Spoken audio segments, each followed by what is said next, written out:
इसे शॉर्ट में हम बोलेंगे CST, central sales tax, CST. देखिए अगर सेल टैक्स की हम बात करें तो सेल टैक्स क्या चीज होती है?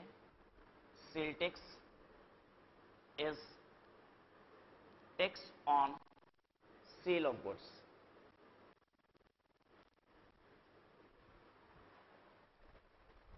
और आप सेल ऑफ गुड्स कहां कर रहे हो इस पे डिपेंडेंट होता है कि वो टैक्स सीएसटी होगा या फिर वैट होगा, ठीक है।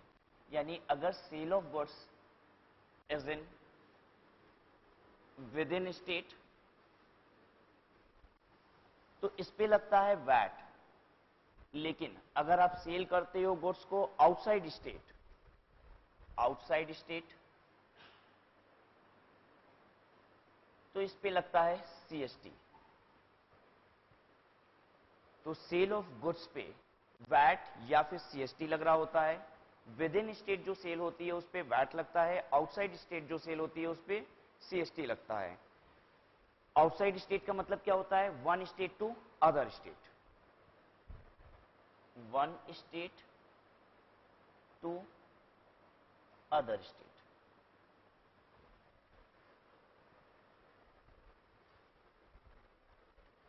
वैट की जो रेवेन्यू होती है वो किसकी रेवेन्यू है?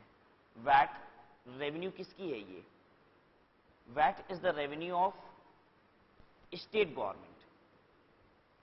आप बताइए सीएसटी किसकी रेवेन्यू है?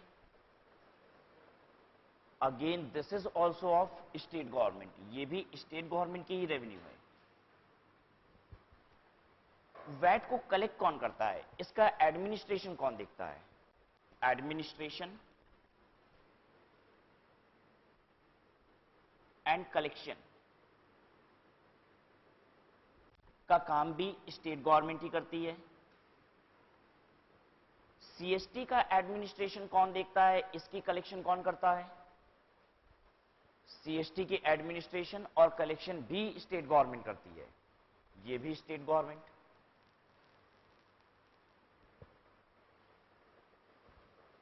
वैट स्टेट गवर्नमेंट की रेवेन्यू है, वही इसकी एडमिनिस्ट्रेशन देखती है और वही उसे कलेक्ट भी करती है। द सेम वे सीएसटी भी स्टेट गवर्नमेंट की रेवेन्यू है, उसे कलेक्ट स्टेट गवर्नमेंट ही करती है। जो सबसे सरप्राइजिंग बात हम आपको बताने जा रहे हैं वो बात ये है कि वैट तो लिखा हुआ है स्टेट लिस्ट में, लेकिन पता है सीएसटी कहां लिखा हुआ है? यूनियन लिस्ट में।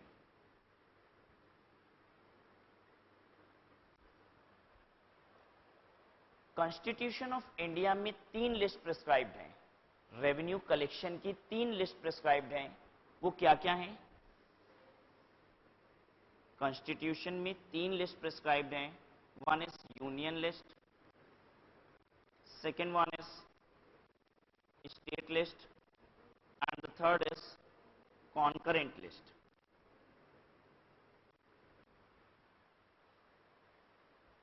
हमारे कॉन्स्टिट्यूशन में 3 लिस्ट प्रिस्क्राइब्ड हैं, यूनियन लिस्ट, स्टेट लिस्ट और कॉन्करेंट लिस्ट। यूनियन लिस्ट वो सोर्सेज ऑफ रेवेन्यू बताता है जिसे कलेक्ट सेंट्रल गवर्नमेंट करेगी। यूनियन लिस्ट वो सोर्सेज ऑफ रेवेन्यू बताता है जो सेंट्रल गवर्नमेंट कलेक्ट करेगी, जैसे कि income tax, service tax, excise, custom.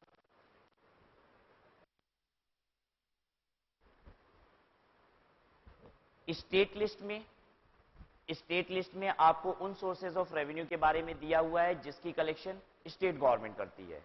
और कॉन्करेंट लिस्ट में दोनों ही सोर्सेज हैं, मतलब कुछ सोर्सेज ऐसे हैं जिसे सेंट्रल गवर्नमेंट कलेक्ट करेगी और कुछ सोर्सेज ऐसे हैं जिसे स्टेट गवर्नमेंट कलेक्ट करेगी। तो यूनियन लिस्ट सेंट्रल गवर्नमेंट की रेवेन्यू है, स्टेट लिस्ट स्टेट गवर्नमेंट की रेवेन्यू और कॉन्करेंट लिस्ट दोनों ही गवर्नमेंट की रेवेन्यूज हैं। हम यहां पे यूनियन लिस्ट लिख रहे हैं और उसके बाद भी क्या बोल रहे हैं कि इसकी कलेक्शन, एडमिनिस्ट्रेशन, रेवेन्यू सब किसका है? स्टेट गवर्नमेंट का। ऐसा कैसे है? पता है ये एक फंडामेंटल रूल है, हर गवर्नमेंट अपने से छोटी गवर्नमेंट को पैसे देती है, ठीक है। जैसे सेंट्रल गवर्नमेंट स्टेट गवर्नमेंट को कुछ ना कुछ पैसे देती है, स्टेट गवर्नमेंट लोकल अथॉरिटीज को पैसे देती है। सेंट्रल गवर्नमेंट की ये रेवेन्यू तो है, लेकिन सेंट्रल गवर्नमेंट ने ये रेवेन्यू पूरी तरीके से किसको दे दिया है? स्टेट गवर्नमेंट को, ठीक है। आज जैसे वैट जो है, वैट क्या है? अपने आप में एक स्टेट गवर्नमेंट की रेवेन्यू है, लेकिन पता है कुछ समय बाद वैट, सीएसटी ये सब कुछ हट जाएगा और इसकी जगह पे आ जाएगा जीएसटी। ठीक है, जिस दिन जीएसटी आ जाएगा उस दिन सेंट्रल गवर्नमेंट ही ये सारी रेवेन्यू लेगी जीएसटी की। तो पता है स्टेट गवर्नमेंट क्या बोलेगी? स्टेट गवर्नमेंट बोलेगी कि मेरा जो वैट का रेवेन्यू था वो तो अब आपके पास चला गया है, एक काम करो आप अपने सोर्सेज में से कुछ हमें दे दो। ठीक है, तो अब सेंट्रल गवर्नमेंट कुछ ना कुछ क्या करेगी, रेंडर करेगी टू स्टेट गवर्नमेंट। तो बहुत सारे केसेस में ऐसा होता है कि सेंट्रल गवर्नमेंट अपने रेवेन्यू के एक आध जरिए को किसको हैंडओवर कर देती है, स्टेट गवर्नमेंट को। तो ये रेवेन्यू अल्टीमेटली यूनियन लिस्ट में प्रिस्क्राइब्ड है, जिसकी अथॉरिटी सेंट्रल गवर्नमेंट के पास है, लेकिन ये पूरी तरीके से रेंडर की गई है स्टेट गवर्नमेंट को। सिंस ये सेल आउटसाइड स्टेट है, ये सेल तो आउटसाइड स्टेट होती है, तो कौन सी स्टेट गवर्नमेंट इसकी कलेक्शन को लेती है? मान लीजिए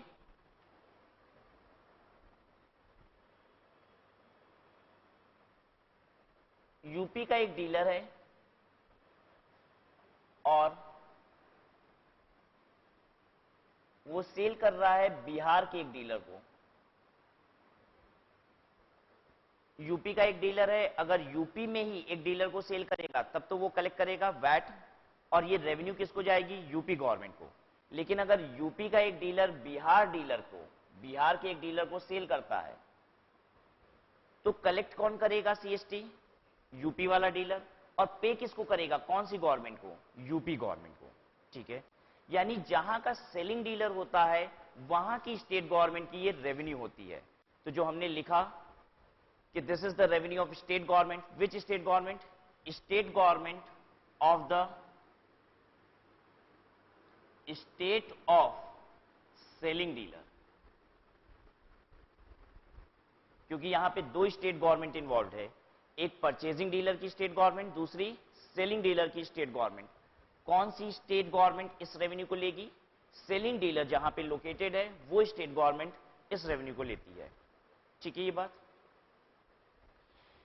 वैट में तो एक थ्रेशोल्ड लिमिट बनाती है, हर गवर्नमेंट एक थ्रेशोल्ड लिमिट बनाती है कि अगर डीलर इससे कम टर्नओवर अचीव करता है तो ऐसे में उसे रजिस्ट्रेशन की जरूरत नहीं होती। जैसे अगर हम यूपी गवर्नमेंट की बात करें तो यूपी गवर्नमेंट ने एक लिमिट बनाई है 5 लाख रुपए की, और कहा है जो लोग 5 लाख से भी कम का टर्नओवर अचीव करते हैं ऐसे डीलर्स को रजिस्ट्रेशन कराने की जरूरत नहीं है वैट की, ना तो उनको वैट कलेक्ट करने की जरूरत है, ना ही गवर्नमेंट को पे करने की जरूरत है। मतलब वैट का हिसाब किताब रखने की जरूरत उनको नहीं है जिनकी साल भर की टर्नओवर 5 लाख रुपए भी रीच नहीं करती है। ठीक है, लेकिन पता है सीएसटी में ऐसा कुछ नहीं होता। अगर आप 1 रुपए की सेल, इवन 1 रुपए की सेल भी स्टेट के बाहर करते हो तो आपको सीएसटी के लिए रजिस्टर कराना पड़ेगा और टैक्सेस पे करना पड़ेगा। ठीक है, हमने आपको एग्जांपल में यूपी गवर्नमेंट बोला कि जहां पे वैट की लिमिट 5 लाख है, ये लिमिट हर स्टेट गवर्नमेंट की अपनी अलग अलग है। कोई स्टेट गवर्नमेंट कहती है वैट का रजिस्ट्रेशन कराने के लिए आपको कम से कम टर्नओवर जो होनी चाहिए वो 10 लाख रुपए होनी चाहिए, यानी 10 लाख से कम का टर्नओवर है तो वैट का रजिस्ट्रेशन मत कराइए। ठीक है, लेकिन हाँ, जहां पे भी लिमिट प्रिस्क्राइब्ड है वहां पे आपको ये एक एडवांटेज के रूप में दिया जाता है कि आप रजिस्ट्रेशन चाहो तो कराओ, चाहो तो मत कराओ। ठीक है, जैसे हम यूपी में एक डीलर है, मेरी टर्नओवर 5 लाख रुपए नहीं है, तो हमें वैट में के तहत रजिस्टर कराना जरूरी नहीं है, लेकिन अगर हम कराना चाहें तो करा सकते हैं। ठीक है, लेकिन सीएसटी में ऐसा कोई ऑप्शन नहीं है। हम 1 रुपए का भी माल यूपी के बाहर बेचेंगे तो हमें सीएसटी का रजिस्ट्रेशन कराना पड़ेगा और सेंट्रल सेल्स टैक्स पे भी करना पड़ेगा। क्लियर है बात सबको? वैट को रिकवरेबल टैक्सेस बोला जाता है। वैट को क्या बोला जाता है? Recoverable taxes. जबकि सीएसटी जो होता है ये मेरा होता है नॉन रिकवरेबल टैक्सेस। वैट ये एक रिकवरेबल टैक्स है, जबकि सीएसटी एक नॉन रिकवरेबल टैक्स है।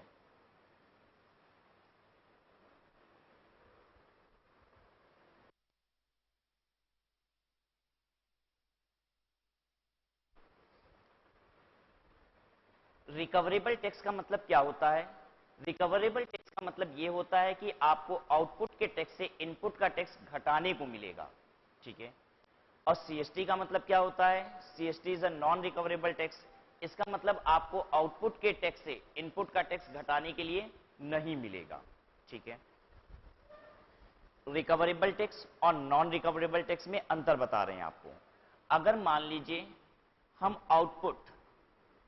आउटपुट यानी कि हमारी सेल, हमने सेल पे वैट कलेक्ट किया है 5,000 रुपए का, और हमने अपने इनपुट का मतलब परचेज, हमने परचेज पे वैट पे किया है 3,000 रुपए का, तो पता है हमें कितना वैट गवर्नमेंट को पे करना पड़ेगा? सिर्फ 2,000 रुपए। हमने अगर अपनी सेल पे वैट कलेक्ट किया है 5,000 रुपए का और इनपुट यानी कि परचेजेस पे वैट पे किया है 3,000 रुपए का, तो ऐसे में हमें गवर्नमेंट को पे करने की जरूरत है वैट सिर्फ 2,000 रुपए। इसलिए हम वैट को कह रहे हैं रिकवरेबल टैक्सेस, ये आप रिकवर कर लेते हो। ठीक है, वैट जब भी हमने पे किया, हमने ये वैट किसको पे किया है? जिससे हमने माल खरीदा था, परचेज किया था। और पता है हम किससे रिकवर कर ले रहे हैं? ये गवर्नमेंट से। हमने जो 5,000 रुपए पे करने हैं गवर्नमेंट को, हम उसमें से क्या कर रहे हैं? अपने इनपुट वाले परचेज वाले वैट को रिकवर कर लेते हैं। तो हम जब भी किसी डीलर को वैट पे करते हैं, तो हम उस वैट को गवर्नमेंट को जो वैट पे करना है उसमें से रिकवर कर लेते हैं। तो इसे हम कहते हैं रिकवरेबल टैक्सेस। लेकिन सीएसटी के साथ ऐसा नहीं होता। ठीक है, हम अपने आउटपुट यानी कि सेल पे अगर सीएसटी कलेक्ट करते हैं 5,000 रुपए, तो हमें गवर्नमेंट को पे भी कितना करना है? 5,000 रुपए। टू पे टू गवर्नमेंट 5,000, जबकि यहां पे क्या था? टू पे to government 2,000।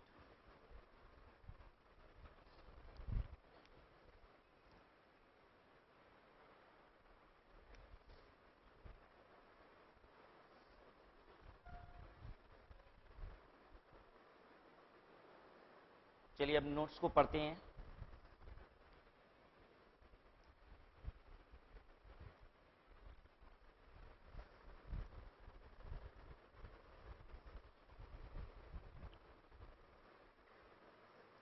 Introduction. Act governing CST is central sales tax act 1956। Act जो सीएसटी को गवर्न करता है वो सेंट्रल सेल्स टैक्स एक्ट है 1956। Central sales tax is an indirect tax which is levied by the state government. Central sales tax indirect tax है जो central government levy करती है। सेंट्रल गवर्नमेंट लेवी तो करती है, लेकिन पता है इसे कलेक्ट कौन करता है? State government.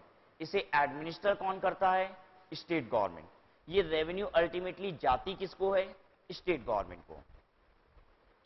तो एक्ट जो सीएसटी को देख रहा है, that is central sales tax act 1956। इसे लेवी करती है सेंट्रल गवर्नमेंट, लेकिन लेवी करने के बाद कलेक्शन वगैरह सब कौन करता है?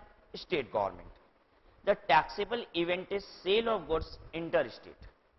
कहता है टैक्सेबल इवेंट क्या है? सीएसटी कब लगेगा? जब सेल ऑफ गुड्स होता है, और दैट टू कैसा? Inter state.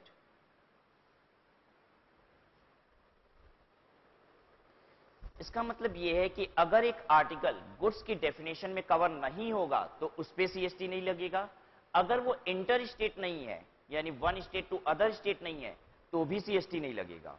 ठीक है, तो हम आपको गुड्स की डेफिनेशन बताएंगे, वो सभी आर्टिकल जो गुड्स की डेफिनेशन से बाहर हैं उस पे भी सीएसटी नहीं लगेगा। ठीक है, तो हम क्या कहते हैं यहां पे? Taxable event is sale of goods. यानी इसका मतलब क्या है? If an article is not covered by definition of goods, CST cannot be levied.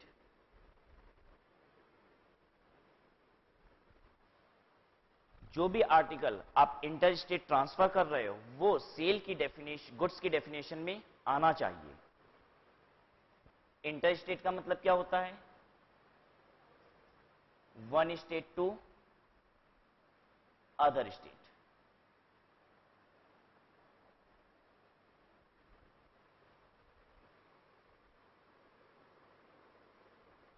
One state to other state.